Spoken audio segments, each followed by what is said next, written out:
Bayangkan, ribuan pemuda-pemudi dari seluruh pelosok pedesaan Bali datang ke kota Denpasar, bukan untuk liburan, tapi untuk menari demi menjaga warisan leluhur mereka. Di saat banyak dari kita lupa arti budaya dan alam, mereka justru datang membawa pesan penting. Bali tak bisa hidup tanpa tradisi dan alam yang lestari. Hari ini adalah hari yang sangat penting bagi kami orang Bali, bukan karena ada hari raya besar atau hari libur nasional, tapi karena hari ini adalah awal dari sebuah perjalanan budaya yang akan berlangsung selama sebulan penuh di pulau ini. Saya datang ke lapangan Renon di kota Denpasar, tempat di mana dibuka pergelaran Pesta Kesenian Rakyat Bali. Sebuah pesta yang bukan hanya ajang hiburan, tapi bentuk nyata dari perjuangan melestarikan warisan leluhur. Saya menempuh perjalanan lebih dari 50 km dari kampung. Saya tidak hafal betul jalan-jalan di kota, dan jujur saja saya tidak kenal satupun penari atau peserta hari ini. Tapi hati ini terlalu rindu dengan suasana seperti ini.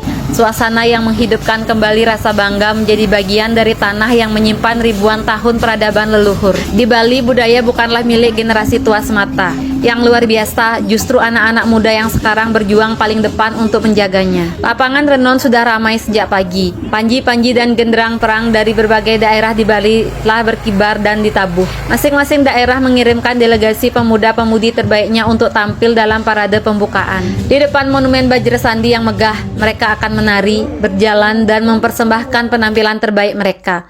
Bukan untuk mendapatkan piala, tapi untuk menunjukkan bahwa budaya Bali masih sangat hidup dan mengirimkan pesan kuat ke seluruh Nusantara agar mari bersama-sama kita kuatkan jati diri kita sebagai bangsa pewaris ajaran leluhur Nusantara. Saya mengikuti parade mereka dengan penuh semangat sambil membawa kamera dan ponsel seadanya. Saya berjalan bolak-balik di antara ribuan penonton. Saya terpukau oleh semangat mereka.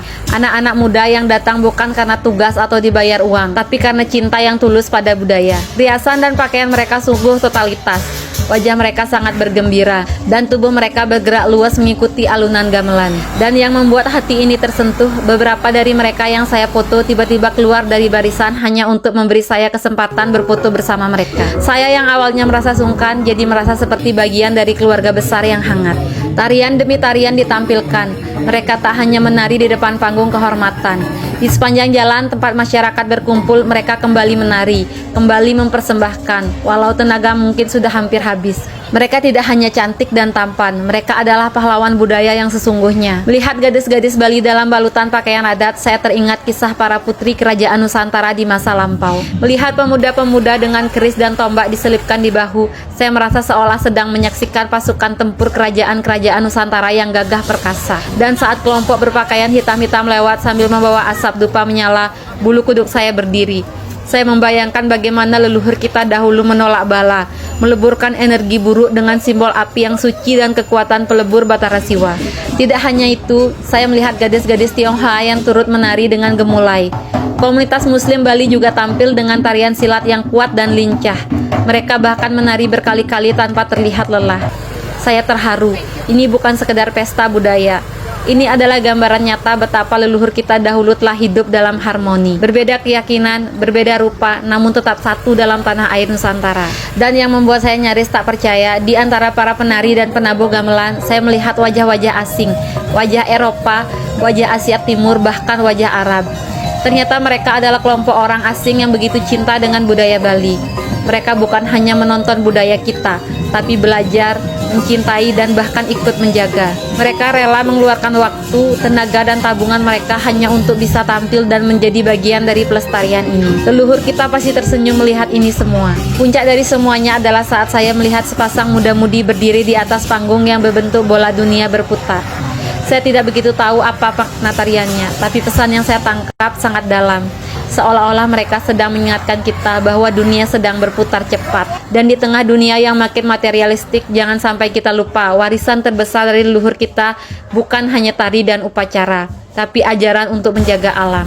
Karena saat ini di Bali dan di banyak tempat lain hasil panen makin sulit, harga makin rendah, para petani makin terjepit. Banyak yang tergoda menjual tanah warisan mereka karena rayuan para investor rakus. Tanah-tanah itu kemudian disulap menjadi hotel mewah dan bangunan tanpa makna budaya. Tapi tahukah kita bahwa itu semua membawa kerusakan? Kerusakan alam bukan hanya soal lingkungan. Di Bali, alam adalah bagian dari budaya. sawah, sungai, hutan, dan gunung adalah tempat-tempat suci. Jika alam rusak, maka budaya kita pun perlahan akan mati. Dan jika budaya Bali mati, jangan harap dunia masih ingin datang mencari keajaiban di pulau ini. Karena orang tidak datang ke Bali hanya untuk menikmati pantai, tapi karena ada roh leluhur yang hidup di setiap detail budaya dan keindahan alamnya. Inilah saatnya kita kembali kepada ajaran leluhur Nusantara, ajaran yang bukan hanya luhur dan bijaksana, tapi juga menekankan hidup yang selaras dengan alam. Karena hanya dengan menjaga alam, budaya kita bisa terus hidup. Dan hanya dengan menjaga budaya, anak-anak kita masih bisa mengenal siapa dirinya. Mari kita rawat tanah ini, rawat budaya ini, dan wariskan nilai-nilai agung ini kepada generasi yang akan datang.